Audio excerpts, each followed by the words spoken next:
Yuk jadi bagian dari dakwah kami. Dukung operasional dakwah dan sosial kami, raih pahala amal jariah yang terus mengalir sampai hari kiamat. Oke, Assalamualaikum warahmatullahi wabarakatuh. Alhamdulillah, tidak pernah berhenti lisan kita selalu bersyukur dan berterima kasih kepada Allah Subhanahu wa taala. Terutama Allah memberikan kepada kita kesempatan lagi pada hari ini untuk melanjutkan estafet kehidupan kita. Dan kita masih bisa menambah kantong-kantong amal soleh kita. Terus saja kita lakukan ketaatan-ketaatan, ketundukan kepada Allah Subhanahu wa taala dan meninggalkan larangannya supaya kita bisa selamat dunia dan akhirat. Dan tentunya sudah terlalu banyak orang yang mendahului kita meninggal dunia dan mereka sudah tidak punya peluang untuk itu. Oleh karena itu kita harus maksimalkan baik-baik, termasuk dengan adanya majelis ilmu seperti ini tentunya. Dan kalau Allah mencintai seorang hamba, pasti Allah akan sibukkan dia dengan amal-amal saleh dari ibadah ke ibadah yang lainnya dan dari meninggalkan maksiat kepada peninggalan yang lainnya. Dan Alhamdulillah atas nikmat ini tentunya. Selanjutnya kita panjatkan salam hormat kita kepada utusan Allah Nabi besar Muhammad sallallahu alaihi wa alihi wa sahbihi wasallam, sebagaimana Allah telah perintahkan kita untuk mengucapkan salam hormat tersebut. Baik, seperti biasa, bila Allah Subhanahu wa taala mudahkan, kita akan lanjutkan pada buku kita Sahih At-Targhib wa Tarhib yang ditulis oleh Al-Mundhiri rahimahullah dan ditelusuri kembali hadisnya oleh Syekh Albani. Dan saya ingatkan kembali, At-Targhib berarti semua hadis-hadis yang berisikan motivasi untuk mengerjakan sebuah ibadah. Sementara At-Tarhib adalah hadis-hadis yang berisikan ancaman atas pelanggaran. Digabung jadi At-Targhib, At-Tarhib. Itu yang dimaksud oleh Al-Mundhiri rahimahullah. Dan Syekh Albani, salah satu ulama yang lain rahimahullah, dua-duanya sudah wafat, menelusuri kembali buku-buku ini atau buku tulisan ini dan mengeluarkan Sahih At-Targhib wa Tarhib. Jadi semua yang ada cuma hadis-hadis yang sahih saja. Dan kita masih dalam kitab jihad, tentunya bab yang sama, bab ke-6, itu di halaman 139 nama babnya.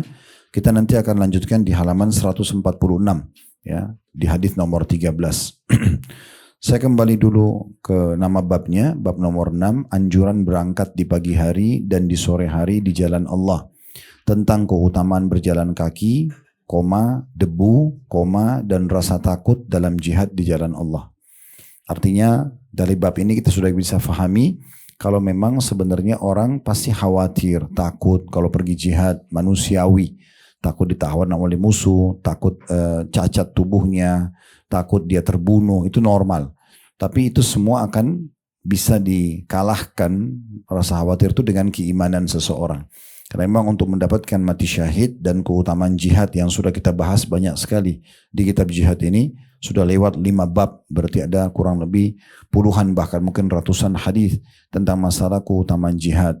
Tidak akan masuk di api neraka, dalam sebuah hadis dikatakan begitu, 2 kaki yang tersentuh debu medan perang. Tidak akan menghirup asapnya neraka, hidung yang pernah menghirup debu medan perang dan sejenisnya, itu ya, cukup banyak keutamaannya. Memang itu akan mengalahkan rasa khawatir seseorang, maka dia termotivasi untuk melakukannya. Toh juga setiap orang di antara kita akan meninggal dunia. Dia tidak tahu kapan dia meninggal. Tapi Islam datang mengajarkan dia untuk mati yang terbaik. Nah, puncak yang terbaik adalah orang mati syahid. Nah, kalau orang bisa ke medan perang, maka itu sangat bagus. Laki-laki dan perempuan tentunya bisa. Seperti teman-teman kita di Palestina, mereka dibunuh oleh orang-orang Yahudi, maka yang laki-laki dan perempuan semuanya mati syahid. Namun ada mati syahid yang lain juga bisa kita raih sebagai peluang.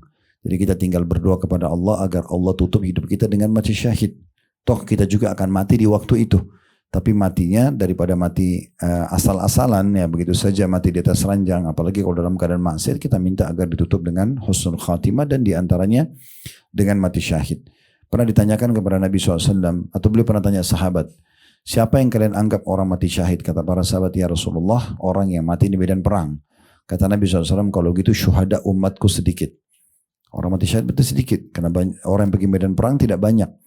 Nah, maka Nabi SAW, maka para sahabat mengatakan, ya Rasulullah kalau begitu tolong beritahukan kepada kami. Maka Nabi SAW mengatakan orang yang mati tenggelam, orang yang mati kena reruntuhan, orang yang mati perempuan karena melahirkan, orang yang mati karena membela hartanya, membela kehormatannya, membela keluarganya, misalnya diserang oleh perampok, orang yang mati kebakaran, Jadi runtuhan, tenggelam, ini semua masuk di dalam orang yang mati syahid. Dan semua orang yang meninggal karena penyakit lambung, penyakit perut, ini dianggap mati syahid. Walaupun levelnya bukan level orang yang mati di medan perang. Karena orang kalau mati di medan perang tidak dimandikan lagi. Jadi langsung dikubur dalam kondisi begitu walaupun darahnya mengalir dengan baju perangnya. Tapi kalau orang yang mati syahid yang lain tetap caranya dia mendapatkan pahala syahid di akhirat, tapi proses di dunianya sama dengan orang yang mati umumnya. Tetap dimandikan, tetap dikafani dan seterusnya.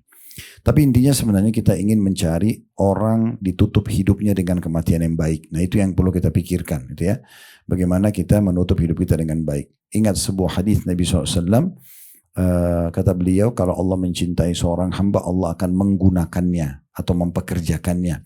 Kata para sahabat, ya Rasulullah, bagaimanakah Allah menggunakannya? Kata Nabi SAW, Allah akan sibukkan dia atau Allah berikan dia petunjuk ke amal soleh sebelum dia meninggal. Dalam riwayat lain, akhirnya Allah akan mewafatkan dia dalam kondisi itu. Jadi usahakan kita sibukkan diri mulai hari ini dengan amal-amal soleh saja. Cukuplah yang berlalu sudah berlalu. Kalau ada yang kurang kita sempurnakan. Kalau ada maksiat kita segera taubat. Nah, kalau ada amal soleh kita tinggal pertahankan. Kalau sudah sempurna. Ya, kemarin kami baru balik umroh. Ada sahabat dekat saya meninggal dunia. Ya, beliau kebetulan buka cabang kami di kota Makassar, cabang Uhud Tur. Dan subhanallah berangkat dalam kondisi sehat. Bahkan lebih muda dari saya 2 tahun. Tapi berangkat ke Aqsa. Kami umroh plus Aqsa kemarin. Saya lihat sendiri bagaimana sholat di Aqsa, ikuti kegiatan sosial kita.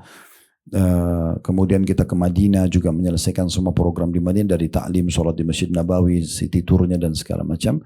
Kemudian di Mekah juga begitu. Umroh, selesai umroh 1 hari kemudian. Ya. Waktu umroh itu pun dia masih sempat lihatkan saya jam tangannya. Dia mengatakan, Ustaz, kita tawaf Masya Allah 40 menit. Gitu. Karena memang di Uhud Tur saya buatkan mulai sekarang programnya selalu di siang hari.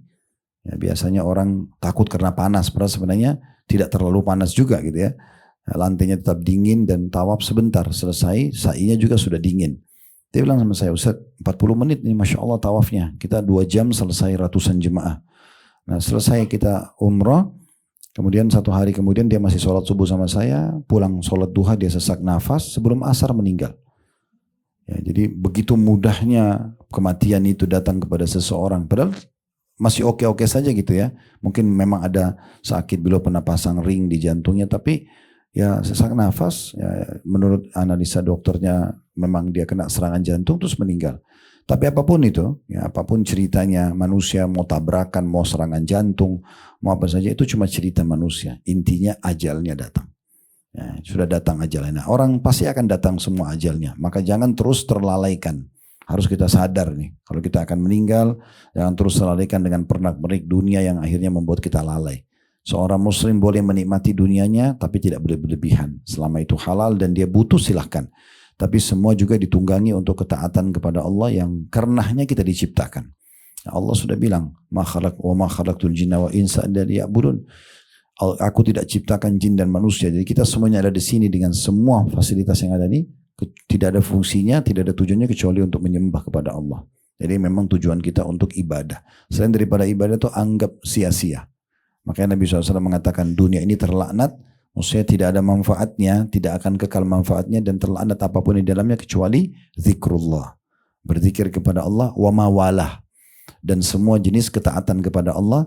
Wa alimun wa muta'allim. Orang yang alim, belajar agama dan mengajarkan, serta orang yang belajar agama. Itu yang paling bermanfaat. Itu yang paling bermanfaat. Makanya Umar mengatakan radhiyallahu anhu, kalau bukan karena 3 hal, saya tidak ingin hidup sesaat pun di dunia. Karena ini maksudnya sibuk dengan amal saleh. Dia mengatakan yang pertama, saya sedang berperang di jalan Allah. Yang kedua, saya meletakkan dahi saya sujud kepada Allah. Kemudian yang ketiga, saya berkumpul dengan orang-orang yang memilih kata-kata yang diucapkan supaya semua pahala, zikir, ilmu, ide-ide yang baik, tanya kabar yang positif lah ya. Sebagaimana dipilihnya kurma-kurma yang berkualitas dari kurma yang buruk. Jadi mereka memang begitu polanya, mereka sibuk dengan hal-hal yang bermanfaat. Kata Abu Darda radhiyallahu anhu, kalau bukan karena 3 hal saya tidak ingin hidup sesaat pun di muka bumi ini. Yang pertama adalah saya menahan dahaga di saat puasa. Justru itu nikmatnya gitu ya. Haus banget tapi karena Allah yang tidak masalah. Kemudian saya sujud karena Allah dan saya juga berkumpul dengan orang-orang yang memilih tutur kata yang santun dan baik, yang ada pahalanya, sebagaimana dipilihnya buah-buahan yang berkualitas. Nah seperti itu. Jadi kita harus betul-betul mengambil pelajaran. Nah, jadi hadis-hadis ini Bapak Ibu sekalian bukan hanya sekedar lewat begitu kita bahas, tapi harus berbekas sebagai sebuah ilmu yang bisa mendorong kita lebih dekat kepada Allah Subhanahu wa taala. Nah, bab jihad ini walaupun sedang tidak terjadi bagi kita, tapi kita tetap merindukannya, kita tetap berharap mendapatkan keutamaannya gitu ya. Saya ingatkan kembali diri saya dan Bapak Ibu sekalian, kata Nabi SAW, man talaba syahadata bisidq, siapa yang minta mati syahid tulus dalam hatinya, ballagahullah manazil syuhada wa in mata ala firashi. Allah pasti akan sampaikan dia ke level orang mati syahid di akhirat walaupun mati di atas ranjangnya. Jadi tergantung niatnya. Kalau kita niat baik, maka insya Allah akan aman. Ya, seperti itu. Baik, saya tidak ulangi lagi hadis 1 sampai hadis 12 karena sudah kita bahas. Sekarang kita langsung masuk ke hadis ke-13 di halaman 146. Dan hadis ini urutannya nomor 1273 dari awal kita belajar. Sanadnya sahih li ghairihi. Menjadi sahih karena dikuatkan dengan riwayat-riwayat lain. Sahih berarti bisa diterima, li ghairihi karena dikuatkan oleh riwayat-riwayat lain. Dari Abu Al-Musyabbih Al-Qu'ra'i, ia berkata, bainama nahnu nasiru bi ardi Rum fi ta'ifatin 'alaiha Malik bin Abdullah Al-Khath'ami. إذ مر مالك بجابر بن عبد الله رضي الله عنهما وهو يقود بعلا له فقال له مالك أي أبا عبد الله اركب فقد حملك الله.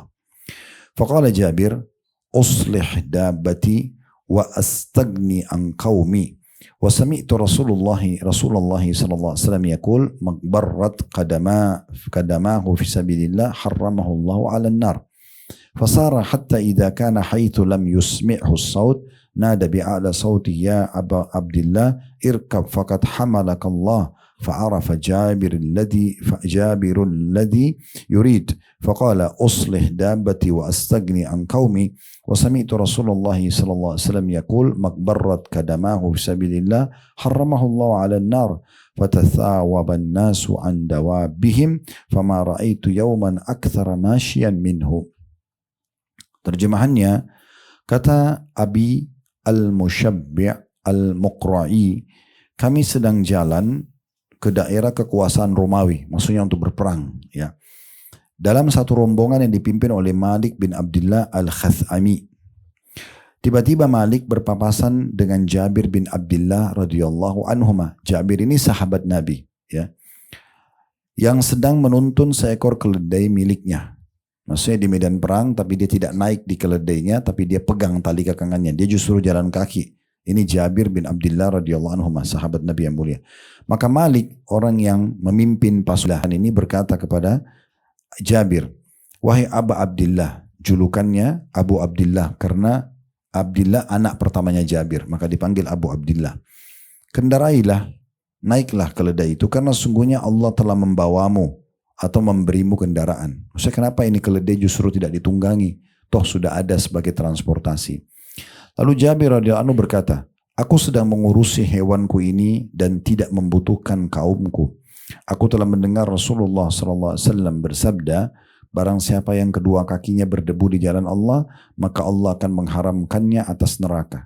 Sekarang kita baru baca terjemahan ya. Nanti akan kita masuk menjelaskan makna hadis ya. Lalu ia pun melanjutkan perjalanannya hingga sampai di suatu tempat yang tidak bisa mendengarkan suara, maksudnya dengan obrolan biasa kepada Jabir, maka ia menyeru dengan suara lantang, si Maliknya maksudnya. Wahai Abu Abdullah, dengan suara keras, kendarailah, karena sungguhnya Allah telah memberimu kendaraan. Maka Jabir pun memahami apa yang diinginkan oleh Malik. Maksudnya supaya Jabir ini mengangkat juga suara supaya semua pasukan dengar apa yang tadi Jabir sampaikan dari Rasulullah SAW.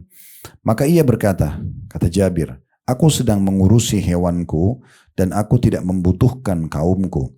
Aku telah mendengar Rasulullah SAW bersabda, barang siapa yang kedua kakinya berdebu di jalan Allah, maka Allah akan mengharamkannya atas neraka. Maka orang-orang pun berloncatan dari hewan tunggangan mereka sehingga tidak pernah aku melihat suatu hari yang paling banyak orang-orang yang berjalan kaki daripada hari itu. Diriwayatkan oleh Ibnu Hibban dalam Sahihnya dan ini adalah lafadznya, Muslim milik Ibnu Hibban. Diriwayatkan pula oleh Abu Ya'la dengan sanad jayyid. Yang pegang buku jayyid itu artinya bagus, ya. Sanadnya bagus, ya. Hanya saja ia mengatakan dalam riwayatnya dari Sulaiman bin Musa ia berkata, "Baina nahnu nasir." Kami sedang berjalan. Lalu ia pun menyebutkan hadis yang semisal dengannya. Dan di dalam hadis tersebut ia berkata, aku pernah mendengar Rasulullah SAW bersabda, "Makbarat kadama abdin sabilillah illa haramallahu alaihi nar." Tidaklah kedua kaki seorang hamba berebu di jalan Allah, melainkan Allah mengharamkan api neraka atas keduanya. Ia berkata, lalu Malik turun dari kendaraannya dan semua pasukannya pun ikut turun dan berjalan kaki. Maka tidak pernah terlihat suatu hari yang lebih banyak orang-orang yang berkendaraan kaki atau berjalan kaki daripada hari tersebut. Baik, hadits ini, Bapak Ibu sekalian, sebenarnya sejalan dengan hadits-hadits yang sebelumnya, ya, tentang masalah keutamaan orang yang jalan di jalan Allah, gitu ya. Baik, kita langsung masuk ke faedahnya. Kalian nanti tentu syarah atau penjelasan hadis. Yang pertama, kedudukan Abi Al-Musyabbih Al-Muqra'i rahimahullah, seorang tabi'in yang menceritakan kepada kita kronologis ini. Sebenarnya kan bisa saja langsung disampaikan, Jabir berkata Rasulullah bersabda, orang yang berdebu kakinya di medan perang akan diharamkan dari api neraka. Kan itu intinya.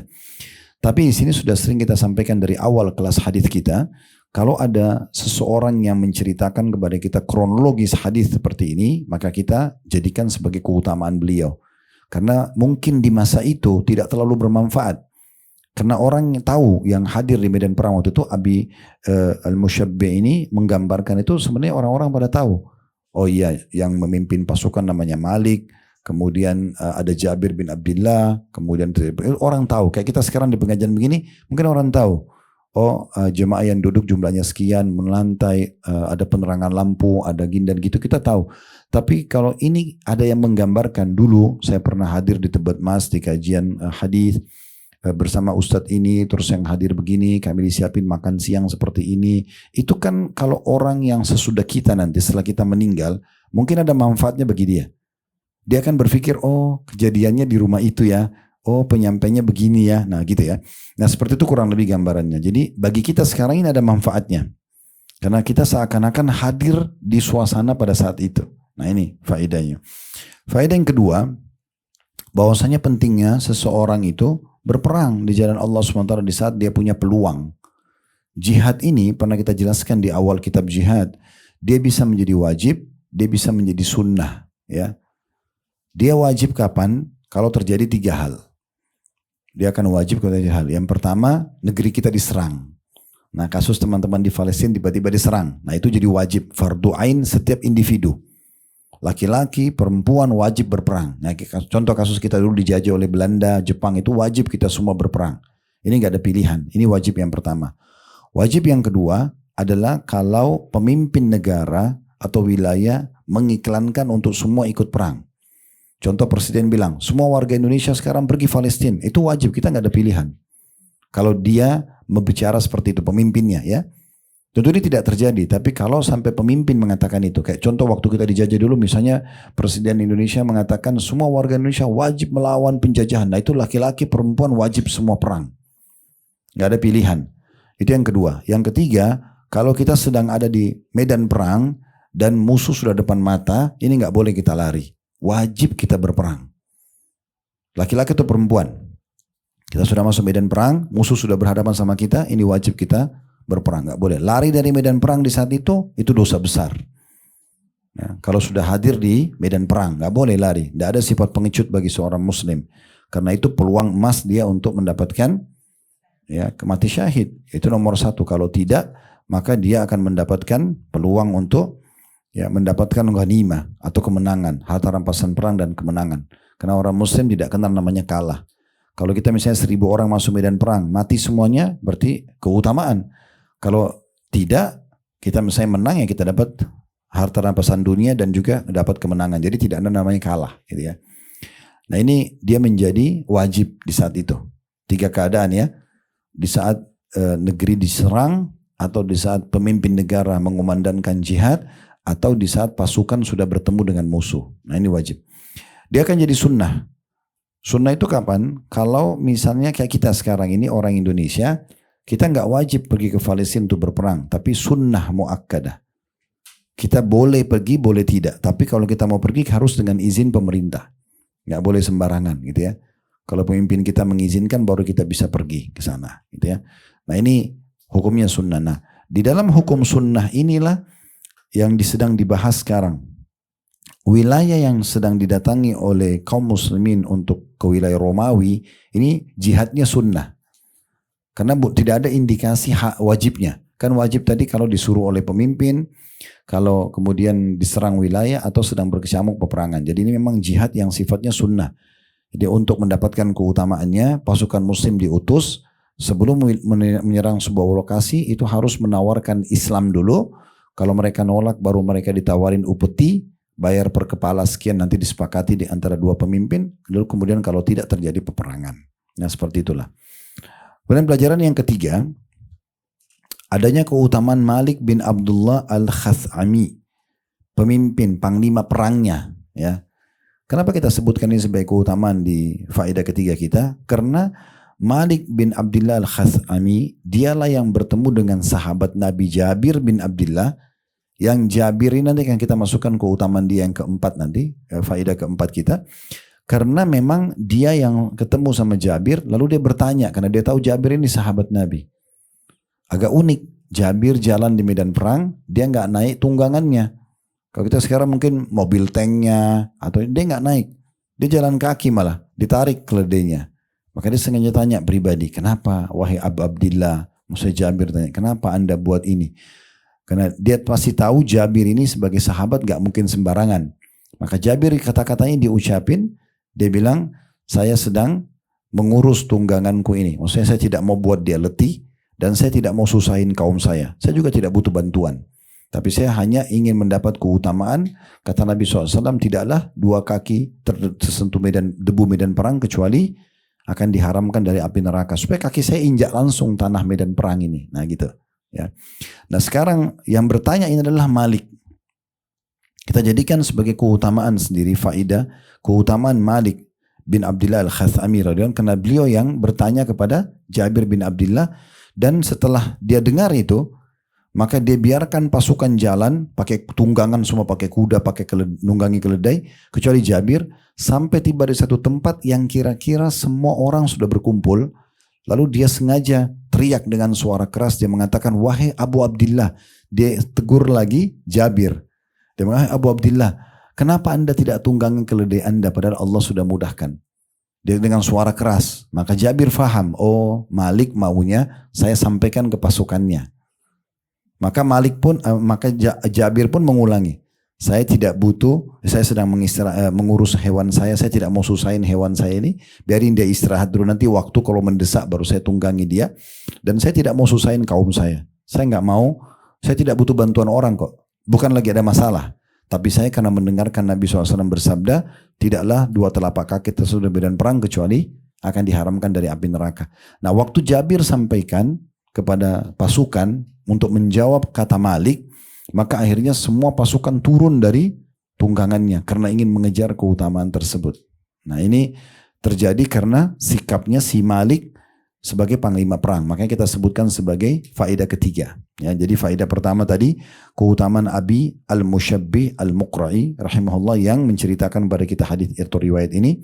Dan yang kedua adalah keutamaan jihad dan kapan dia wajib, kapan dia sunnah. Yang ketiga adalah keutamaan Malik, ya, yang tadi panglima perangnya ini bin Abdullah al-Khash'ami rahimahullah, seorang tabi'in juga yang bertanya pada Jabir. Faedah keempat dari hadis ini sekaligus menjelaskan syarah hadis, ya. Kita korek faedahnya dan kita jelas penjelasan hadis. Yaitu kedudukan Jabir bin Abdullah radhiyallahu anhuma. Saya bilang radhiyallahu anhuma. Anhuma ini terakhir berarti dua orang. Kenapa? Karena Jabir sahabat, Abdullah ayahnya juga sahabat. Ya. Dan Bapak Ibu perlu tahu kisah ayahnya ini. Ayahnya Jabir namanya Abdullah bin Haram. Ya. Ini Abdullah bin Haram, Bapak Ibu sekalian, satu-satunya orang yang mati syahid dalam Islam yang diajak bicara sama Allah secara langsung. Ya. Itu sering kami sampaikan di kasus peperangan Uhud. Ya, setiap kali kami bimbing di lokasi Uhud, pasti saya sampaikan kisahnya. Karena waktu Abdullah bin Haram ini tahu di hari Jumat tuh ada informasi besok hari Sabtu akan ada penyerangan orang-orang Quraisy ke Madinah dengan 3.000 pasukan. Beliau semalam suntuk begadang hanya berdoa kepada Allah supaya Allah jadikan dia orang yang pertama mati syahid. Kita bisa bayangkan ya, kadang-kadang kita kalau mau janjian besok, misalnya kita tahu ada padat kegiatan, saya yakin kita akan istirahat cukup malam hari. Kita tidak mau kurang dari 6 jam misalnya, kita mau istirahat cukup, kita mau penampilan kita prima. Orang ini mau berperang besok justru begadang. Semalam suntuk doanya hanya minta, ya Allah karuniai saya mati syahid dan jadikan saya orang yang pertama mati syahid besok. Dan Allah kabulkan. Abdullah bin Haram radhiyallahu anhu ini, waktu jenazahnya dikuburkan oleh anaknya Jabir, ini Jabir tokoh kita ya. Waktu dikuburkan oleh Jabir, Jabir menceritakan ayahku menggunakan baju putih bergaris-garis hitam. Dan di bagian kening sebelah kirinya itu luka. Dipukul oleh musuh berdarah. Dan dia sambil memegang lukanya. Nah karena dia mati syahid dikubur begitu keadaannya. Nggak dimandikan, nggak diganti bajunya. Pokoknya begitu aja dikuburin. Nah waktu selesai dikuburkan, Nabi SAW panggil Jabir. Karena Jabir sedikit sedih ayahnya meninggal. Lalu Nabi bilang, hai Jabir, mau nggak saya beritahukan tentang ayahmu? Kata Jabir, tentu saja ya Rasulullah. Waktu itu Jabir masih muda, kena perang Uhud di tahun 3 Hijriah. Ini kan kejadian sudah jauh setelah Nabi SAW meninggal, bab kita ini. Maka kata Nabi SAW, semua orang yang mati syahid diajak bicara oleh Allah dari belakang hijab. Nggak ketemu sama Allah langsung. Allah cuma terdengar suara, tapi tidak dengar, lihat zatnya yang mulia. Kecuali ayahmu. Ayahmu Allah ajak bicara tanpa hijab.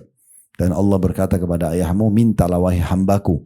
Maka ayahmu mengatakan, saya mau apa lagi ya Allah? Setelah engkau selamatkan aku dari api neraka, masukkan aku dalam surga.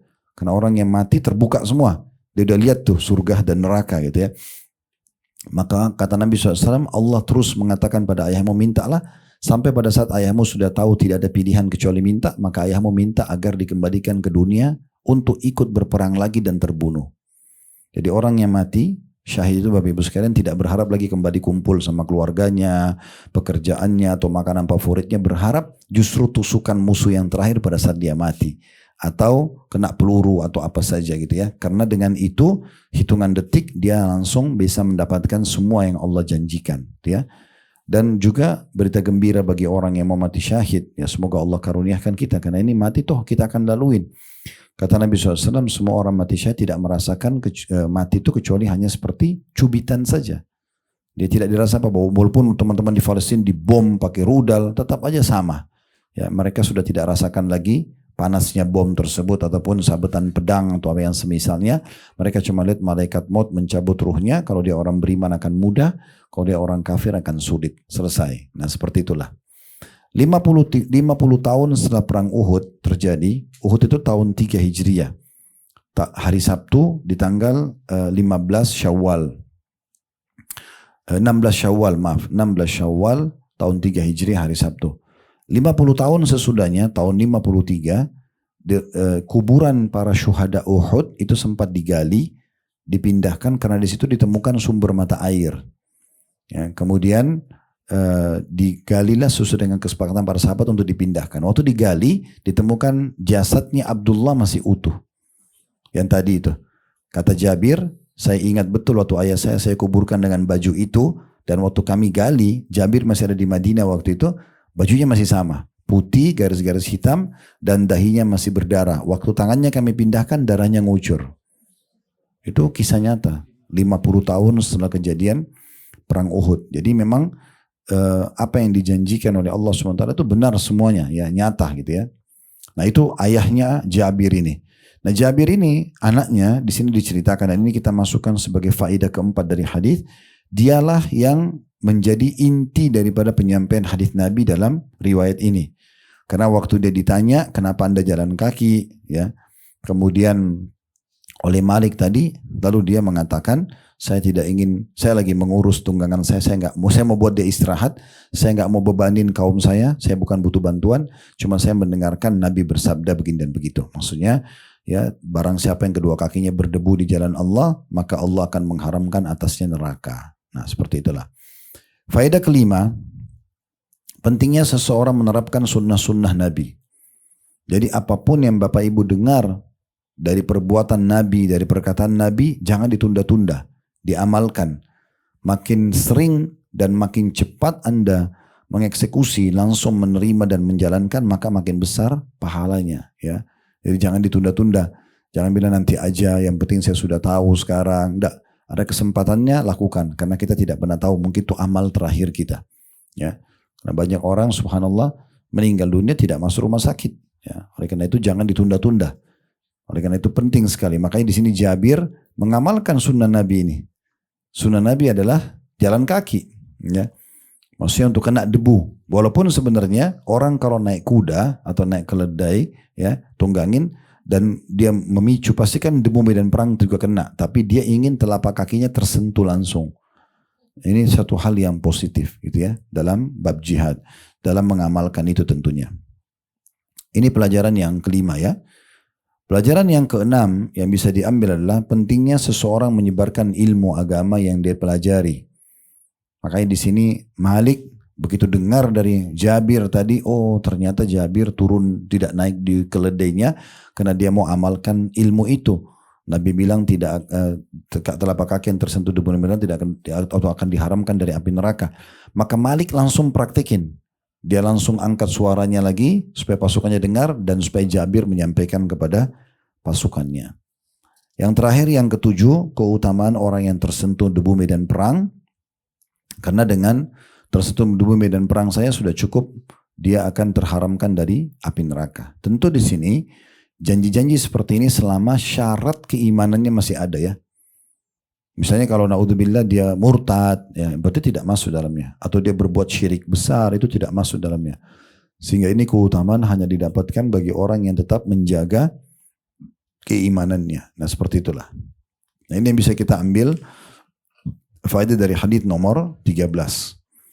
Sekarang dua hadits yang terakhir di bab kita ini, hadits nomor 14 dan 15. Hadits nomor 14 dengan sanad sahih, ini urutan 1274 dari awal kita belajar berbunyi dari Ummul Mukminin kekasih Nabi SAW Aisyah radhiyallahu anha, ia berkata, aku telah mendengar Rasulullah SAW bersabda, ma khalata qalba mri'in rahjun fi sabilillah illa haramallahu alaihi nar.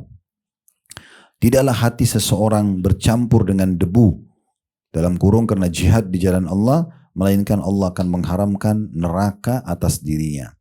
Diriwayatkan oleh Ahmad dan para perawinya thiqah. Thiqah itu yang ada tulisan thiqah TSI. Ya, QAH itu artinya terpercaya. Ya, thiqah itu terpercaya. Jadi hadisnya bisa diterima. Baik, langsung saja kita ambil pelajaran dari hadis ini. Pelajaran yang pertama, ya, bahwasanya keutamaan jihad. Keutamaan jihad, karena dengan jihad kita akan dapatkan ini tentunya ya. Dan umumnya medan perang atau medan jihad pasti ada debu. Gak mungkin tidak gitu ya. Pelajaran yang kedua, bahwasanya hati yang tersentuh dengan debu medan perang akan diharamkan dari api neraka. Kalau yang bertanya, memang hati bisa kena debu medan perang? Ya tentu dari debu yang terhirup oleh hidung kita, ya, sehingga masuk ke dalam tubuh. Maka itu dibahasakan akan sampai ke hati manusia, ya. Berarti bukan sengaja kita menghirup debu, tetapi umumnya medan perang, namanya perang pasti berdebu. Mau dengan teknologi canggih sekarang atau dengan cara yang tradisional dulu tetap sama. Debu-debu itu pasti akan berterbangan. Nah biasanya umumnya orang kalau sudah berkecamuk dalam medan perang, berarti ini menandakan juga orang yang ikut berperang ya. Karena dia tidak mungkin menghirup debu itu kecuali memang dia ada di medan perang. Nah itu akan terharamkan dari api neraka. Kalau tadi telapak kaki yang tersentuh, kalau ini debu yang terhirup ke dalam tubuh kita. Itu dua faedah. Hadits nomor 15 dengan sanad sahih di ghairihi, menjadi sahih karena dikuatkan dengan riwayat-riwayat lain, dan ini urutan 1275 dari awal kita belajar berbunyi dari Ummu Malik Al-Bahziyah radhiyallahu anha, ia menuturkan, dzakara Rasulullah sallallahu alaihi wasallam fitnatan faqarrabaha qalat qultu ya Rasulullah man khairun nasi fiha? Qala rajulun fi mashiyah yuaddi haqqaha wa ya'budu rabbahu wa rajulun akhidun bi ra'si farasihi yukhtiful aduwa wa yukhifuna. Rasulullah SAW pernah menyebutkan tentang suatu fitnah atau petaka dan beliau mengatakannya bahwa ia sangatlah dekat. Lalu ia berkata, aku bertanya, maksudnya perempuan ini ya, Ummu Malik, ya Rasulullah, siapakah manusia terbaik di dalam fitnah itu? Beliau menjawab, seseorang yang berada di tengah-tengah hewan ternaknya, ia menunaikan haknya dan beribadah kepada Rabbnya, dan seseorang yang memegang kepala kudanya, dia menakut-nakuti musuh dan musuh menakut-nakutinya. Diriwayatkan oleh Tirmidzi dari seseorang dari Taus. Taus ini nama lainnya Zakwan, ini julukan dia. Taus itu artinya burung merak. Karena Taus ini atau nama lainnya Zakwan itu orang yang sangat tampan, kaya, pintar, ya saking sempurnanya ilmunya, ibadahnya dan kekayaannya, maka disebut dengan julukan Taus. Ini salah satu ulama ya. Dari Taus, dari Ummu Malik ya, sahabiat yang meriwayatkan hadis ini, dan dia berkata hadis gharib ya. Hadis ini dianggap asing, tetapi setelah ditelusuri oleh Syekh Albani rahimahullah, maka keluarlah hadis ini sahih karena dikuatkan dengan riwayat-riwayat lain. Baik, kita langsung ambil pelajaran yang pertama, kedudukan Ummu Malik al-Bahziyah radhiyallahu anha, karena beliau menceritakan kepada kita kronologis hadis ini. Terjadi antara beliau interaksi dengan Nabi SAW. Ini pelajaran yang bisa diambil. Pelajaran yang kedua, pentingnya muslimah juga tampil dalam masalah ilmu. Ini pelajaran kedua. Riwayat sebelumnya Aisyah menyampaikan, riwayat ini adalah Ummu Malik. Dan kalau kita cari hadis-hadis yang disampaikan oleh para wanita cukup banyak. Disampaikan oleh Ummu Salamah, disampaikan oleh istri-istri Nabi, disampaikan oleh sahabat Nabi cukup banyak. Berarti memang perlu juga wanita dalam Islam mempelajari ilmu agama dan juga menyampaikannya, mendakwakannya. Ya. Di sini Ummu Malik yang menceritakan kepada kita tentang riwayat ini, gitu ya. Dan Aisyah radhiyallahu anha setelah Nabi SAW meninggal, itu banyak sekali orang yang datang dan belajar ke rumah beliau, walaupun dari belakang hijab, gitu ya. Tapi orang banyak belajar dari beliau. Dan pada saat beliau sedang keluar pergi umrah misalnya atau pergi haji, maka itu umumnya diikuti oleh orang-orang yang sambil belajar dari beliau. Pelajaran yang ketiga yang bisa diambil, adanya fitnah akan terjadi di tengah-tengah umat. Yang dimaksud fitnah sini adalah hal-hal yang dikhawatirkan mengganggu agama seseorang. Itu yang dimaksudkan. Jadi seperti misalnya fitnah akhir zaman ya, jauhnya orang dari agama dan segala macam hal lah ya, yang bisa intinya mengganggu keimanan kita, itu dinamakan fitnah. Sehingga akhirnya kita teruji di situ, kita terjerumus atau kita selamatkan diri. Nah di sini Ummu Malik mengatakan Nabi pernah sebutkan akan terjadi fitnah nanti di akhir zaman. Ya, entah tidak disebutkan rincian fitnahnya apa, tapi sesuatu yang bisa mengganggu keimanan seseorang. Makanya Ummu Malik bertanya, ya Rasulullah, di saat itu terjadi yang bisa mengganggu agama, siapa orang yang paling baik? Supaya maksudnya Ummu Malik ini seakan-akan mau berkata, kalau seandainya saya hidup di masa itu, saya harus buat apa? Saya harus masuk golongan mana? Supaya saya tidak terjerumus dalam fitnah yang bisa mengganggu agama itu. Nah ini yang dimaksudkan dalam poin ini, gitu ya. Ini pelajaran yang kedua yang bisa diambil, pelajaran ketiga yang bisa diambil ya. Pelajaran pertama kedudukan Ummu Malik, pelajaran kedua pentingnya wanita untuk belajar agama, baru pelajaran yang ketiga dalam masalah ini ya, bahwasanya akan terjadi fitnah ya di tengah-tengah umat ini yang bisa mengganggu agamanya ya, dan itu tidak tahu kapan dan apapun jenisnya kita tidak tahu, tapi intinya setiap ada sesuatu yang bisa mengganggu keimanan Bapak Ibu itu dibahasakan fitnah. Itu dibahasakan fitnah. Karena nanti dia bisa terjerumus atau bisa selamat. Tergantung ya. Makanya dikatakan fitnah. Pelajaran yang keempat yang bisa diambil. Pentingnya seseorang muslim untuk menyelamatkan diri dari fitnah. Semua yang bisa mengganggu keimanan kita. Kita yakin nih. Kalau kita berteman sama orang ini. Atau kalau kita kerja di situ. Atau kalau kita bisnis ini. Kayaknya ada syubhatnya. Ada ganggu agama saya. Nah itu fitnah namanya. Pentingnya seseorang menyelamatkan diri. Selesai. Dia pindah kepada pekerjaan yang sudah jelas halal, pergaulan yang sudah jelas bisa menyelamatkan iman, yang nggak boleh dia sengaja jurumuskan dirinya pada hal yang berbahaya. Kalau dia 50-50 kayaknya saya kalau berteman sama dia mungkin saya bisa jadi penyebab hidayahnya, nggak usah jadi pahlawan kesiangan, nggak perlu.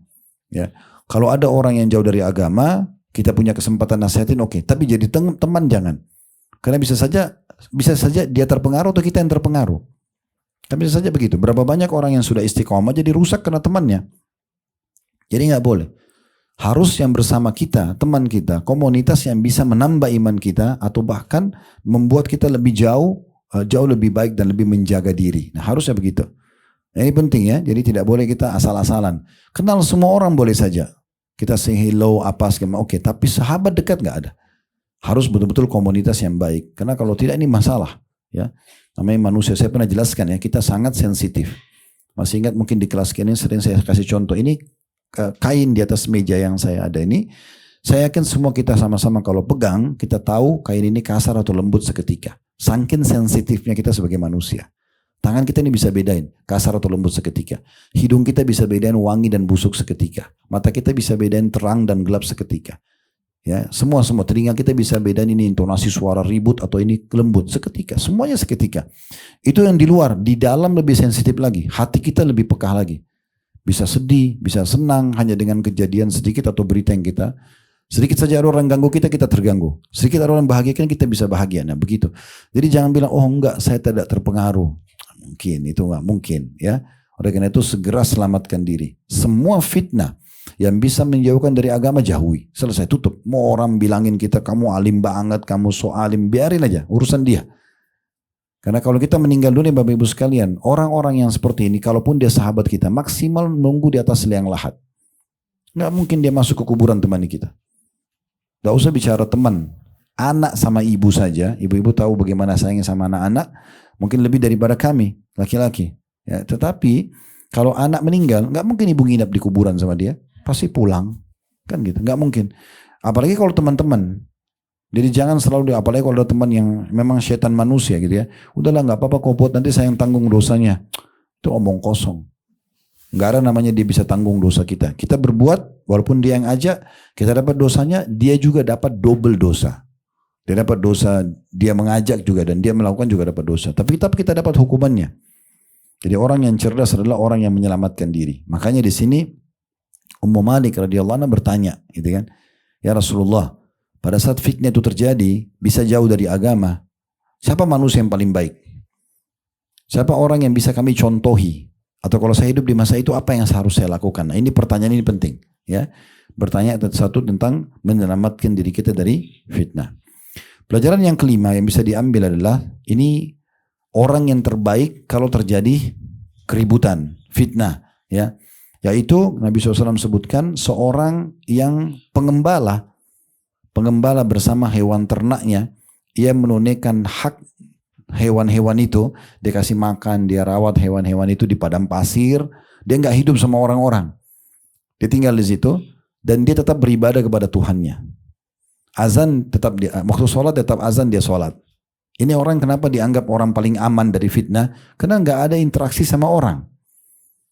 Pengembala-pengembala itu, Bapak Ibu sekalian, kami kemarin waktu setelah masuk Palestina ke Jordan, kita sempat datangi satu lembah padang pasir namanya Wadi Ram.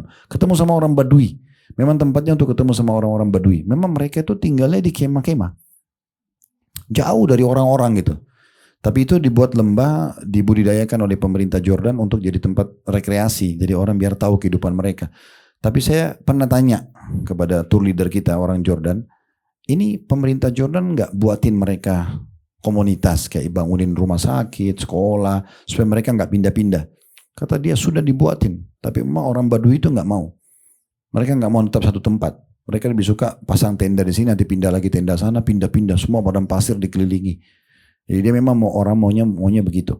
Nah, umumnya pengembala domba, saya pernah lihat depan mata sendiri mereka naik bukit, satu orang bawa 100 ekor domba, dia dengan hewan ternaknya sendiri, hidup di alamnya sendiri. Nah, dianggap ini orang yang paling aman.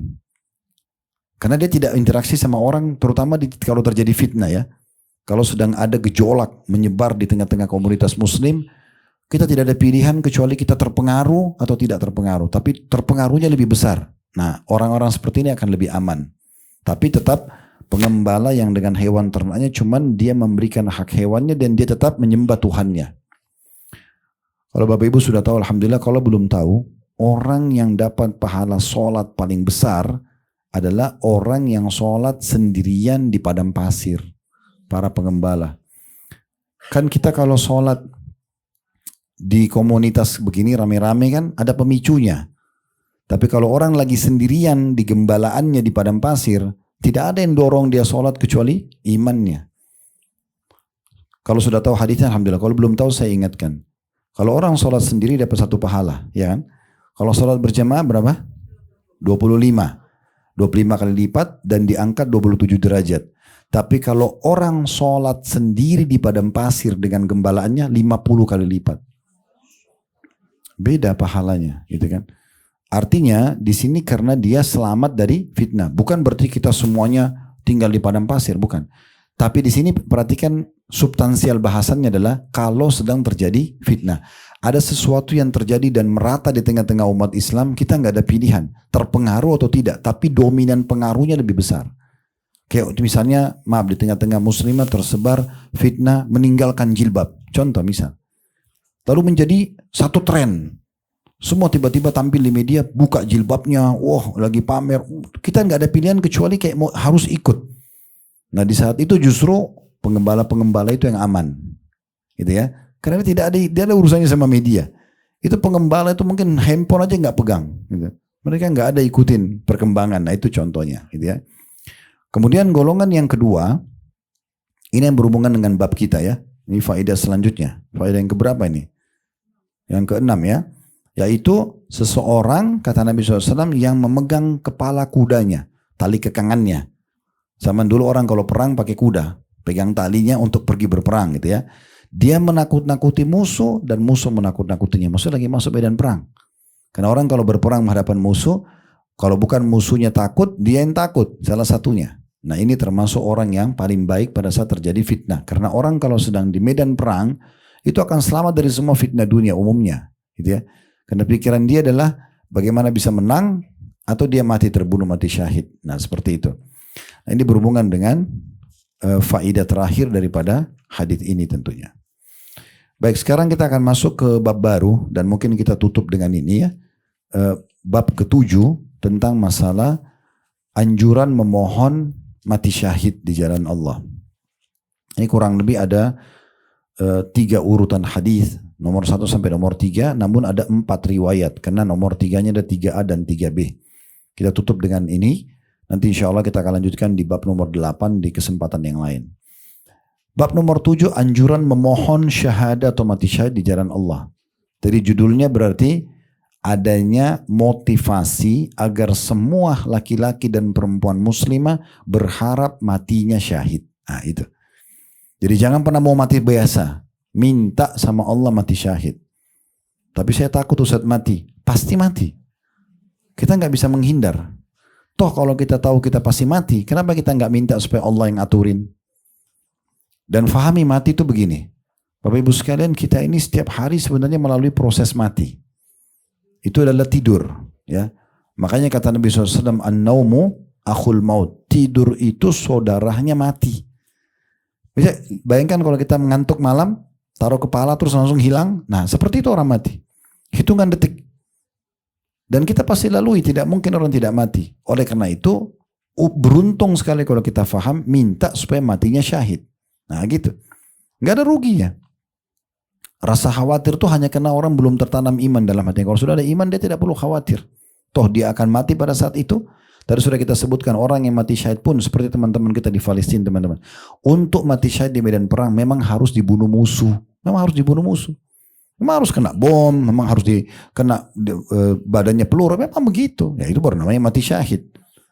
Baru bisa selamatin 70 keluarga. Baru bisa lewat dari fitnah kubur. Gak ada pertanyaan mungkar nakir. Baru bisa dihapusin semua dosanya. Masuk surga tanpa hisab. Banyak sekali keutamaannya. Jadi diampuni semua dosanya dengan tetes pertama darahnya. Kemudian hari kiamat dibangkitkan, lukanya akan keluarkan darah. Warnanya warna darah tapi baunya bau kasturi. Semua itu memang harus dibunuh oleh musuh. Makanya kata Nabi SAW, semua orang mati tidak berharap kembali ke dunia kecuali orang yang terbunuh syahid. Berharap kembali ke dunia untuk prosesi terbunuhnya lagi. Dan dia kejar prosesi terbunuhnya. Ini pernah kita jelaskan di bab-bab sebelumnya ya. Ada juga hadis Nabi SAW yang beliau bersumpah mengatakan, demi zat yang jiwaku dalam genggamannya, aku berharap ikut berperang lalu aku terbunuh. Lalu aku hidup lagi lalu aku terbunuh. Lalu aku terhidup lagi lalu aku terbunuh. Nabi ulangi. Dalam riwayat lain sampai 10 kali Nabi ulangi. Sallallahu alaihi wasallam. Maksudnya itu yang dikejar memang. Bagaimana seseorang bisa terbunuh mati syahid. Makanya Al-Mundhiri menghususkan bab anjuran, apa maksudnya? Motivasi. Berharap supaya kita bisa mati syahid. Nah seperti itulah. Saya sudah jelaskan tadi supaya kita tidak takut, toh kita akan mati. Ya, mau nggak mau gitu kan.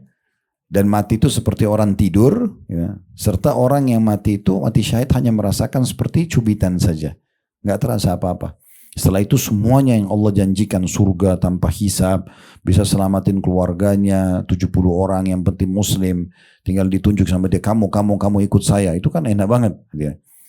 Nah, itu luar biasa sampai para sahabat itu dan orang-orang soleh dulu, mereka kalau ikut medan perang mereka sudah janjian, nanti kalau kau mati syahid duluan kamu tunjuk saya ya, kalau saya mati syahid saya akan tunjuk kamu. Begitu mereka. Sampai ada kalau yang pas terbunuh kena panah misalnya lagi jatuh sebelum mati, temannya sengaja jatuhin badannya sambil mengatakan, wahai fulan jangan lupa apa namanya syafaatmu, jangan lupa pertolonganmu buat saya gitu ya. Nah seperti itu. Baik, kita akan masuk hadits pertama dalam bab ini dengan sanad sahih, ini urutan 1276 dari awal kita belajar, berbunyi dari Sahal bin Hunayf radhiyallahu anhu bahwasanya Rasulullah sallallahu alaihi wasallam bersabda, man sa'ala Allah taala asy-syahadata bisidq ballaghahu Allah manazil asy-syuhada wa imma ta'ala firashi.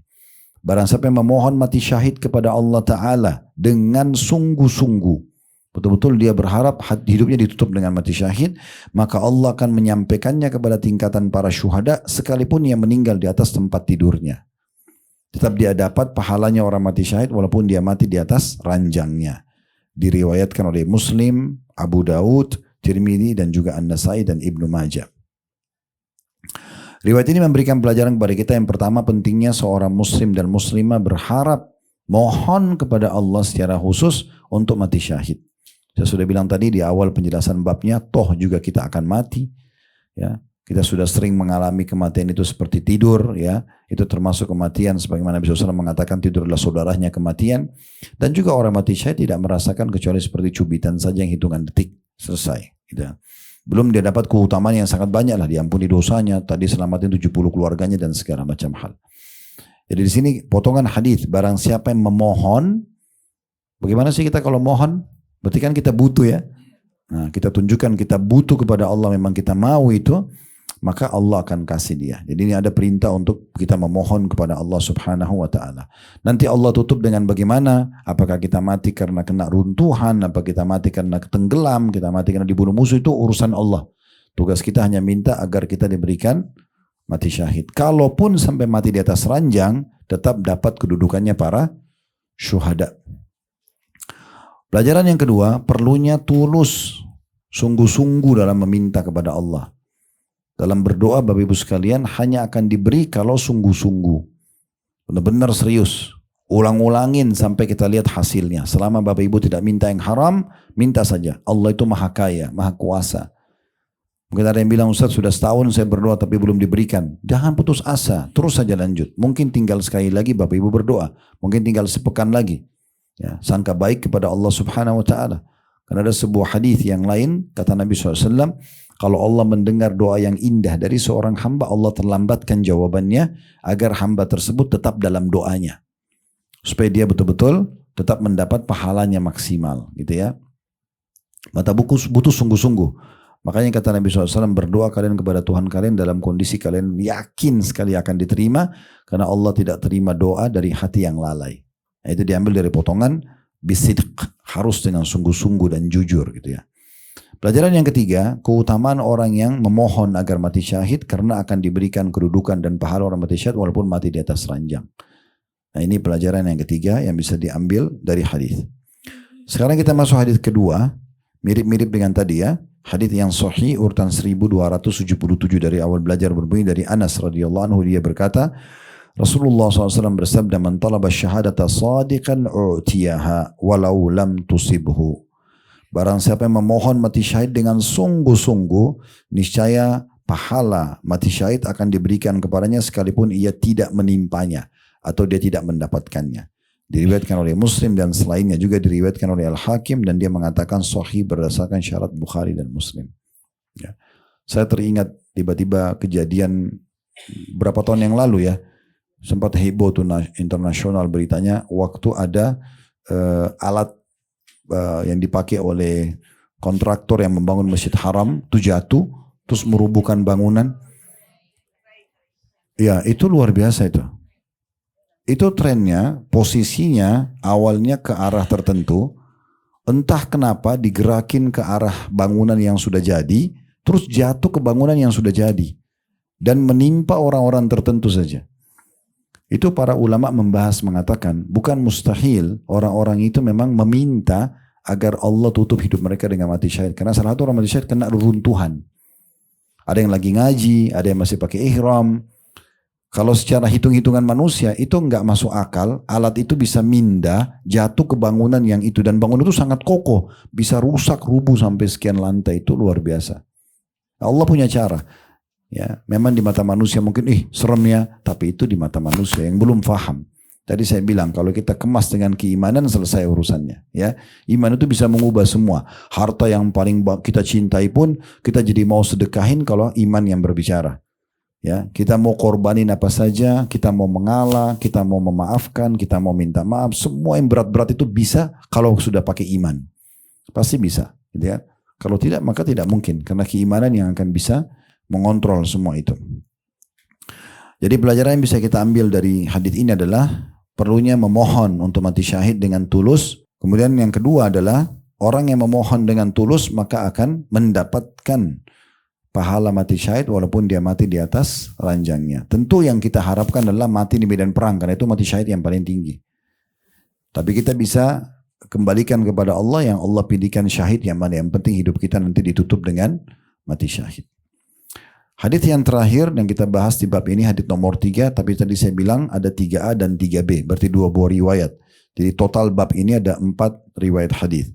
Hadits nomor 3 ada 3A, sahih li ghairihi, menjadi sahih karena dikuatkan dengan riwayat-riwayat lain dan ini urutan 1278 dari awal kita belajar berbunyi dari Mu'adz bin Jabal radhiyallahu anhu bahwasanya ia pernah mendengar Rasulullah sallallahu alaihi wasallam bersabda, "Man qatala fi sabilillahi fuwaqa naqatin faqad wajabat lahul jannah wa man sa'ala Allah al-qatla min nafsihi sadikan thumma mata aw qutil fa inna lahu ajru syahid wa man juriha jurhan fi sabilillahi aw nukiba naqbah fa innaha taji'u yawmal qiyamati ka'agzari ma kanat launuha launuz za'faran wa riyuha rihul misk." Barang siapa yang berperang di jalan Allah sekalipun hanya selama waktu antara 2 kali pemerahan susu hewan. Ya, jadi kalau biasa orang perah susu hewan itu dari perah pertama perah kedua itu kan hitungan detik. Biasanya orang lebih cepat memerahnya. Nah itu antara perahan satu ke perahan yang kedua hanya sebatas itu saja dia ikut perang. Sebentar sekali hitungan detik masuk terus keluar lagi misalnya ya. Selesai perang misalnya. Barang siapa yang berperang di jalan Allah sekalipun hanya selama waktu antara 2 kali pemerahan susu hewan maka surga wajib baginya. Barang siapa yang memohon kepada Allah dengan sungguh-sungguh agar dirinya gugur mati syahid lalu dia mati atau terbunuh maka sungguhnya dia mendapatkan pahala orang yang mati syahid. Barang siapa yang terluka dan tercedera di jalan Allah ya, dalam medan perang, maka dia akan datang pada hari kiamat nanti dalam keadaan lukanya lebih banyak dari sedia kala, warnanya warna za'faran. Za'faran ini warnanya kekuning-kuningan. Biasa dipakai bumbu masakan. Dia juga bisa menjadi bahan dasarnya parfum, ya. Dan baunya adalah bau minyak kasturi. Lalu ia menyebutkan hadis secara sempurna. Diriwayatkan oleh Abu Daud beserta At-Tirmidzi dan dia mengatakan hadis hasan sahih. Juga diriwayatkan oleh An-Nasai dan Ibnu Majah. Ini hadis 3A. Saya langsung masuk ke 3B karena sejalan. 3B-nya dengan sanad hasan sahih diriwayatkan pula oleh Ibnu Hibban dalam sahih dengan lafaz serupa. Hanya saja dalam riwayatnya yang mengatakan wa man sa'alallaha syahadata mukhlisa a'tahu Allahu ajra syahidin wa imma ta'ala firashi. Barang siapa yang memohon mati syahid kepada Allah dengan ikhlas, maka Allah akan mengaruniakan kepadanya pahala mati syahid sekalipun ia mati di atas tempat tidurnya. Baik, sekarang langsung saja kita ambil pelajarannya. Yang pertama, pentingnya seseorang hadir di medan perang walaupun sesaat. Ini himbauan saya saja. Bapak Ibu usahakan bisa umroh plus Aqsa. Nah, ke Aqsa, kalau tidak umroh Aqsa aja. Ya, kami ada program di travel tapi pakai travel lain enggak apa-apa. Kenapa? Karena Palestina negeri jihad. Seluruh Palestina itu negeri jihad. Terutama wilayah Aqsa-nya. Kenapa? Karena sedang dijajah. Ya. Jadi orang-orang di sana sedang dalam kondisi perang. Gitu. Walaupun misalnya kita aman-aman saja, kita tinggal di hotel, kita makan, kita ke masjid, turis tidak diganggu. Tapi kita sedang masuk ke wilayah konflik. Ini medan perang. Makanya semua jemaah yang kami bimbing umroh plus Aqsa, kami selalu bahasakan sebelum masuk Aqsa, Bapak Ibu niatkan dalam hati ribat. Kita pernah jelaskan hadis di bab sebelumnya. Ribat itu berarti mengikat diri di medan perang. Ya, yang kata Nabi, ribat 1 hari di jalan Allah lebih baik daripada dunia dan seluruh isinya. Jadi selama 3 hari, 4 hari pun di sana niatkan kita ribat, kita sedang masuk medan perang. Kalau tidak ikut perang ya sudah. Tapi kalau tiba-tiba terjadi keributan lalu kita ikut, kita juga sedang berperang. Kita sedang masuk di wilayah konflik. Karena tidak ada wilayah konflik sekarang. Wilayah jihad yang jelas-jelas depan mata kecuali di sana sekarang. Ya, itu contohnya. Kenapa saya sebutkan ini Bapak Ibu sekalian? Kenapa saya himbaukan? Saya sampai waktu sudah berulang kali bolak-balik masuk Palestina, saya sampai tulis sebuah buku judulnya Palestina yang Terlupakan. Tujuannya itu untuk mengajak orang-orang kita deh, khusus orang Indonesia aja. Saya tidak bicara negeri-negeri tetangga, kecuali kalau mereka mau ikut terserah. Tapi jangan khawatir untuk berangkat. Berangkat saja. Memang pengajuan visanya butuh 40 hari, biasanya kalau dari Indonesia, dan biasanya di random oleh pemerintah Israel, ada yang ditolak. Jadi misalnya kita ajukan 50 nama atau 100 nama, ada saja yang ditolak. Kemarin jemaah kami ada 3 orang yang di reject, ya, ditolak. Dan tidak bisa kita protes karena by email. Kalau mau ajukan lagi baru, ya nasib-nasiban. Tapi kalau orang masuk, alhamdulillah. Dan orang yang juga yang sudah di reject pun waktu itu kami buatkan program di Jordan, di Amman. Tapi tetap saja, ya mereka sudah niat mau masuk. Niat sudah diberikan pahalanya. Nah ini kaki kita tersentuh debu medan perang. Karena wilayah itu adalah wilayah konflik. Wilayah perang. Karena setiap saat bisa berperang gitu ya. Karena di sana kita kalau dari hotel ke Masjid Aqsa, tentara Israel pakai senjata lengkap. Kita kemarin sebelum masuk sholat tahajud, itu dijaga sama tentara Israel, tidak boleh sembarangan masuk. Anak-anak muda Palestina pada ditahanin. Pakai senjata lengkap. Diperiksa. Ya. Diizinkan kadang-kadang kata orang-orang Palestina itu kadang-kadang kalau mereka mau sendiri nggak mau izinkan masuk, jadi orang tidak ada yang masuk sholat subuh kecuali orang-orang tua-tua aja. Dari mana lagi konflik wilayah itu? Kita dari hotel, jalan, muter-muter itu semua banyak tentara Israel di mana-mana, di pasarnya di mana. Memang ini wilayah konflik. Maka ini peluang emas mempraktekkan hadis ini. Karena kita Indonesia bisa keluar visanya. Bisa dapat walaupun tidak di stamp di paspor. Nanti dikasih kertas kecil. Ya, negara yang tidak kerjasama sama Israel dikasih kertas kecil. Kita bisa masuk pakai kertas itu, nanti kita keluar diambil lagi kertasnya. Begitu. Ada yang sempat bilang sama saya, Ustadz, tapi kan kita kasih duit ke Israel. Ini pikirannya pendek sekali. Ya, sekarang kita kasih bayar visa berapa dan berapa keutamaan sholat di Aqsa. Berapa keutamaan yang kita bisa dapatkan injak kaki kita di wilayah konflik, wilayah perang. Tadi tidak disentuh medan perang. Debut tersentuh medan perang itu tidak akan disentuh api neraka. Itu wilayah konflik itu. Ya ini luar biasa gitu kan. Kalau Anda mau bahas, oh uang visanya Ustadz masuk ke Israel. Anda pakai sampo sama sabunnya Israel. Pakai banyak produk, mobil segala macam. Kenapa itu nggak dibahas? Kenapa bayar visa yang $50-100 dibahas? Ini nggak masuk akal ini. Iya nggak? Cuma 1 orang yang dukung saya. Jadi jangan terpengaruh dengan syubhat itu ya.